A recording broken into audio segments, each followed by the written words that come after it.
Hello all.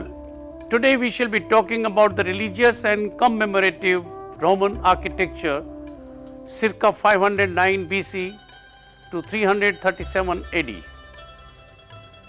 Let us understand the objectives of this lesson. Acquire the basic vocabulary, concepts and criteria for understanding, interpreting and analyzing religious and commemorative Roman architecture. Acquaint about the significance of Roman religious and commemorative architecture.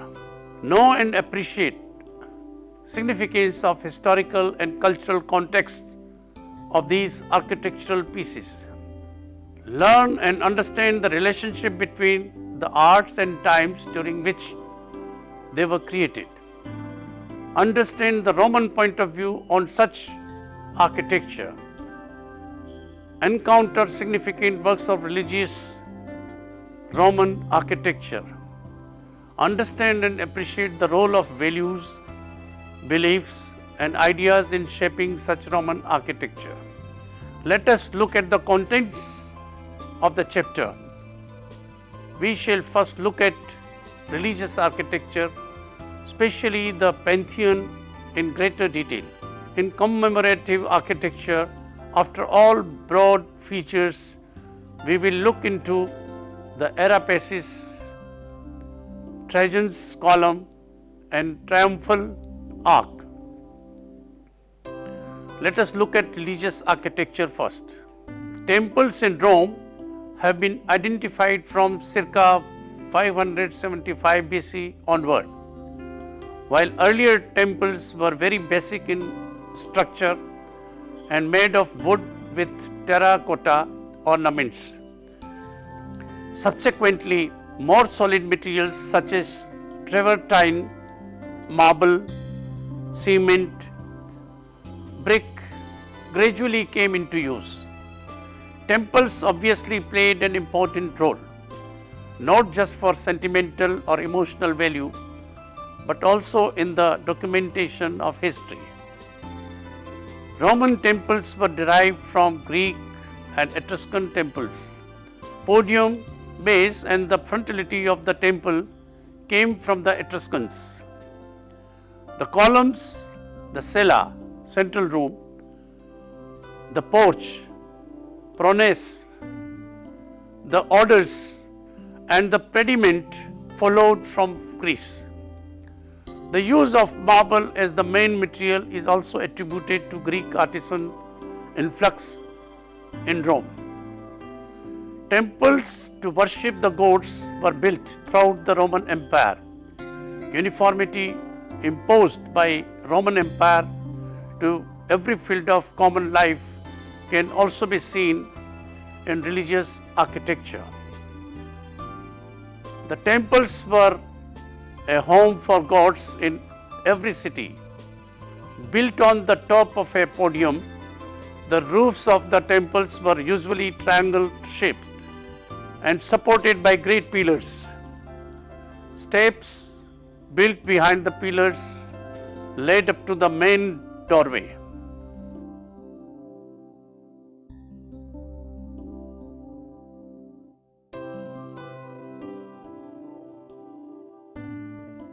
The cella, inner nave, is usually rectangular with an altar with the shape of a niche for the god, inner wooden cover and exterior gabled roof. The priest would have served the god on this altar.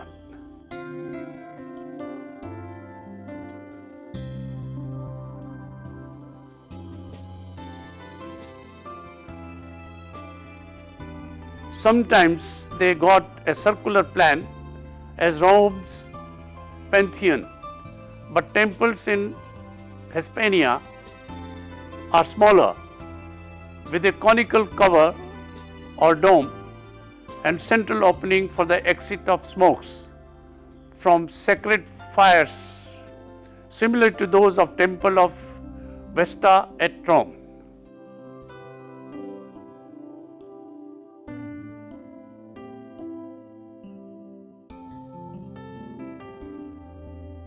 In the temple of Portunus, the slender columns on all four sides show Greek influence. The corner columns, as in the Pantheon, save both the long and the short sides.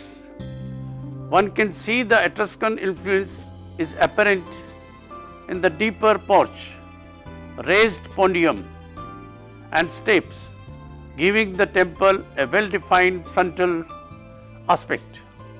Later, during the empire, this space was seen as a metaphor for the emperor's authority. The Romans had also moved beyond the Greek use of column as the primary means of support and colonnade, the organizing principle of architectural space. In terms of home temples, each family home would also have a smaller altar and shrine. The Romans had personal household gods and spirits called lares, which were worshipped every day at home. The shrine contained statues of lares, and head of the household led family prayers around the shrine every day. The service was considered so important that family slaves were also invited. It is believed that most Romans were keener to please their lares than the public gods such as Jupiter. We now turn to the Pantheon. The Pantheon, a temple to the Olympian gods, is perhaps the most remarkable ancient building surviving in Rome, and one of the marvels of world architecture in any age. It was built during the time of Hadrian and was dedicated to the 5 planetary gods known in the 2nd century: Jupiter, Mars, Mercury, Saturn and Venus, and possibly also to the Sun and Moon.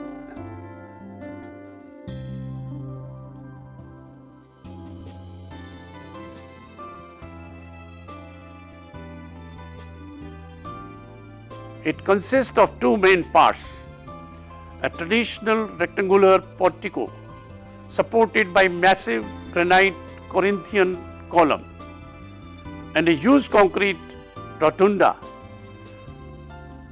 round structure faced on the exterior with brick. To the visitor approaching the building, the Pantheon resembled a Greek temple, whereas the enormous round interior space was a Roman conception. By this combination, the tension between native tradition and the Greek culture was resolved.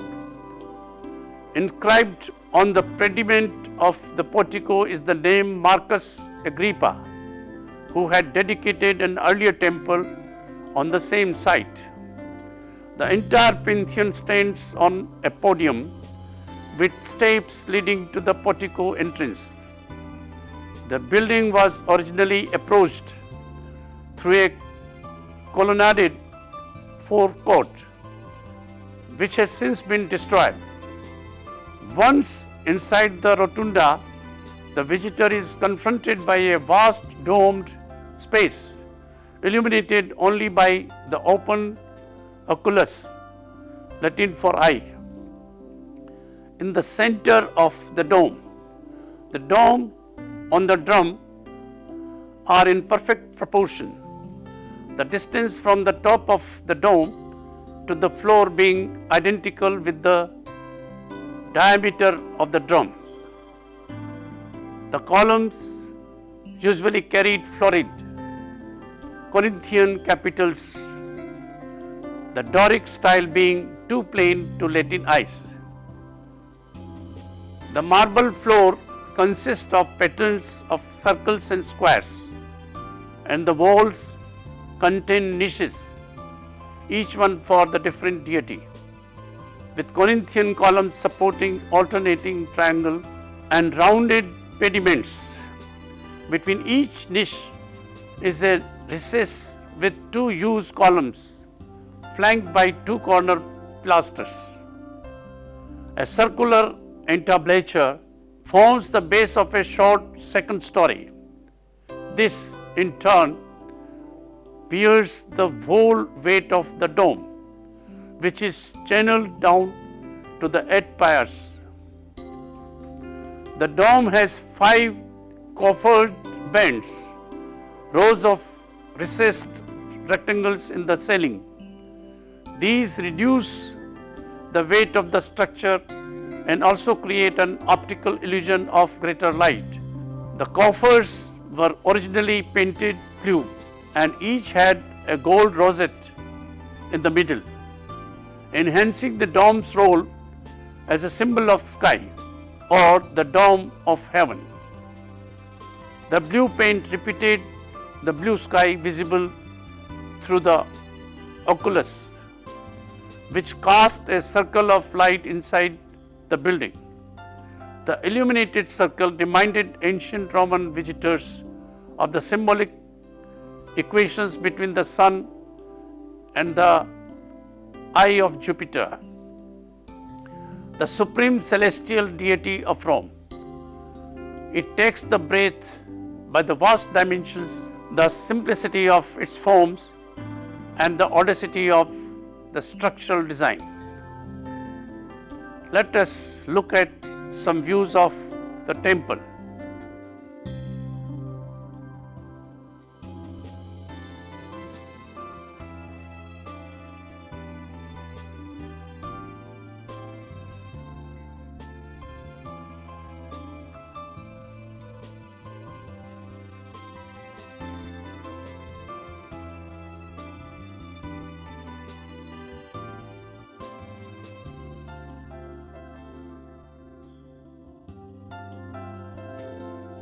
The most important Roman temples of which remains exist include Mars Ultor, temples of Castor and Pollux,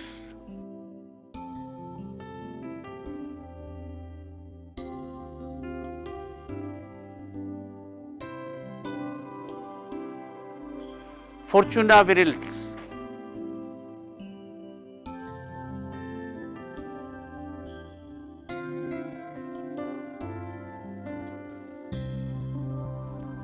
temples of Concord and Antonius,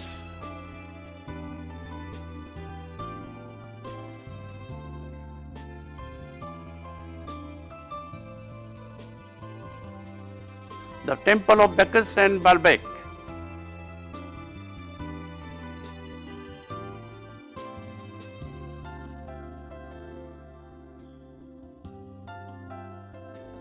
temple of Minerva at Assisi,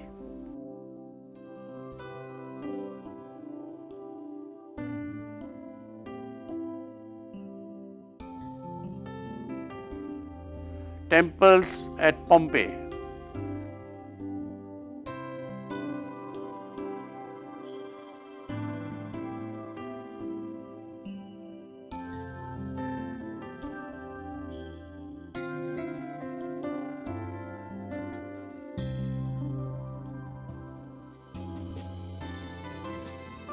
let us move on the commemorative architecture in Rome. An important category of Roman architecture was developed to commemorate the actions of individuals, usually emperors and generals. Let us look at Arapaces, triumphal Roman architecture, but one of the greatest examples of early Roman sculpture. The Arapaces Augusti, Latin for altar, Augustan piece, consists of a stone table of sacrifice within a walled precinct whose walls are pierced by entrances on east and west. The Arapaces itself consists of a walled rectangular enclosure surrounding an open-air altar, emulating Greek custom. The outer sides of its 4 walls are carved with relief sculpture and all the sculptured sections of the monument are made from Luna marble. The shrine was inaugurated by the Roman Senate in 13 BC to mark the triumphal return of Emperor Caesar Augustus, ruled 31st AD to 14th AD as emperor from 27 BC from the battlefields of Gaul and Spain, and finally consecrated in 9 BC. Made entirely of marble panels carved with elaborate sculpture, the monument presented powerful propaganda uniting portraiture and allegory, religion and politics, the private and public.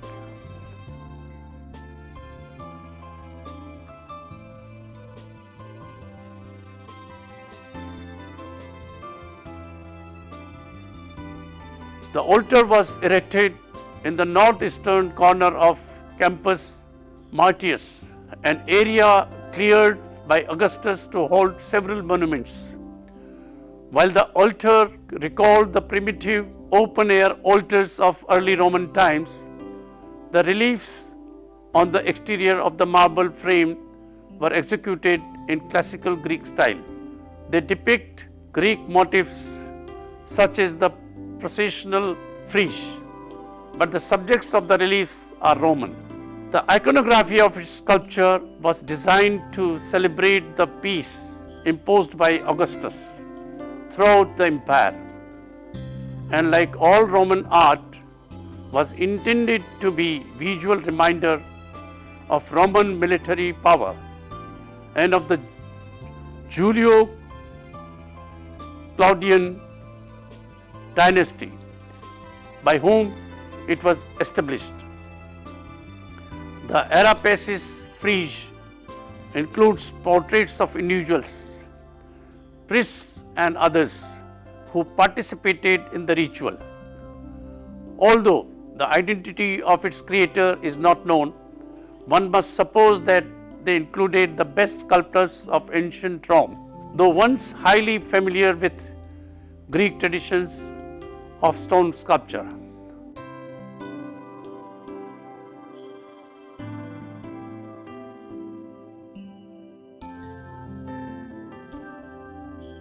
The figures in this frieze represent members of Augustus' extended family, and scholars have proposed some specific identification. The middle-aged man with the shrouded head at the far left may be Marcus Agrippa, who would have been Augustus' successor had he not been predeceased him in 12 AD. The bold but well-behaved youngster pulling at Agrippa's robe and being restrained gently by the hand of the man behind him is probably Agrippa's son, Gaius Caesar. The heavily swathed woman next to Agrippa on the right may be Augustus' wife, Livia, following by Tiberia, who would become the next emperor. Behind Tiberius could be Antonia, the niece of Augustus, looking back at her husband. Drusus, Livia's younger son. She may grasp the hand of Germanicus, one of her younger children. The depiction of the children and real woman in an official relief was new to the Augustan period. The presence of children could also refer to dynastic aims of Augustus, who hoped to found a stable system of political succession. He also wanted to encourage aristocrats to reproduce, and he granted tax relief for large families. Let us look at Trajan's column.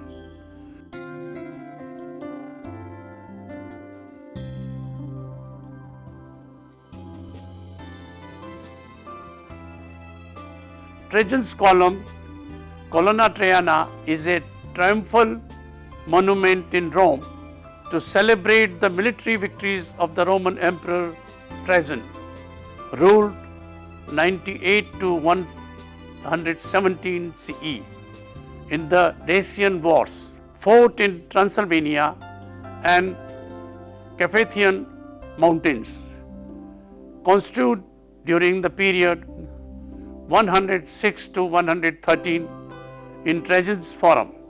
Near the Quirinal Hill, this marble column is engraved with a spiral frieze that winds 23 times around its shaft.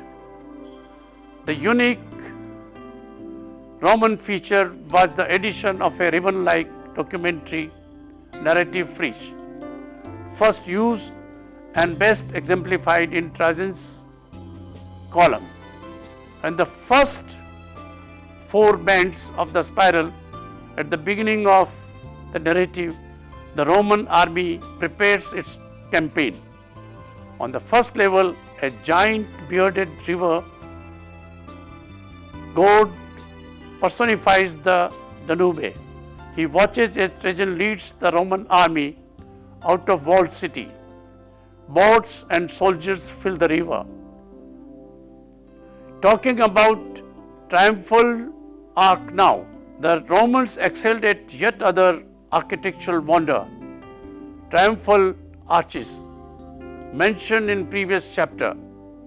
It commemorated the military exploits of a certain military general and marked his entry into the city after a successful campaign.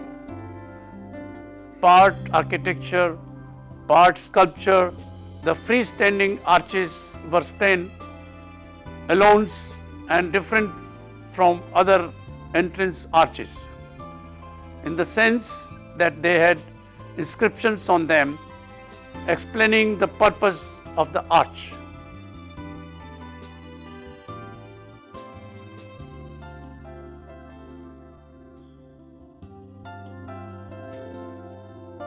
The Arch of Titus is the 1st century honorific arch located on the Via Sacra, Rome, just to the southeast of the Roman Forum.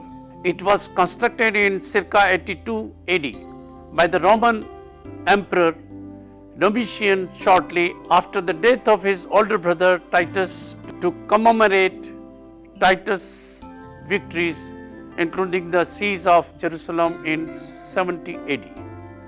Constructed of concrete and faced with marble, the passage of the arch is covered by a barrel vault.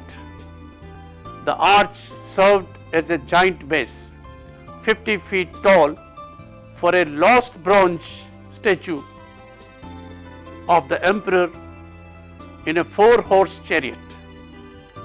A typical triumphal symbol.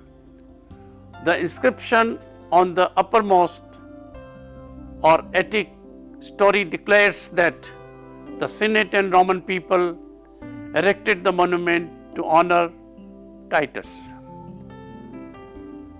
On one of the reliefs, you can see Titus soldiers carry their booty from the Jewish wars. They are seen carrying the menorah, the sacred Jewish candelabra brug, with 7 candlesticks, whose weight and prominence reflect its importance for the Jews and hence its role as a symbol of the Roman victory. The base of the menorah and the arch are carved in perspective, reflecting the Roman taste for spatial effect and optical illusion. 200 years later, Emperor Constantine the Great, ruled 306 to 337 AD, erected the largest triumphal arch in Rome near Colosseum. It commemorated his victory over his rival Magnentius, over his rival Maxentius at the Battle of Milvian Bridge, and become the sole emperor in 312 AD. It was at this time that Christianity was first recognized. This elaborate arch with 3 openings is decorated both with original reliefs and spolia, which are reliefs removed from earlier monuments in honor of other emperors, Trajan, Hadrian, and Marcus Aurelius.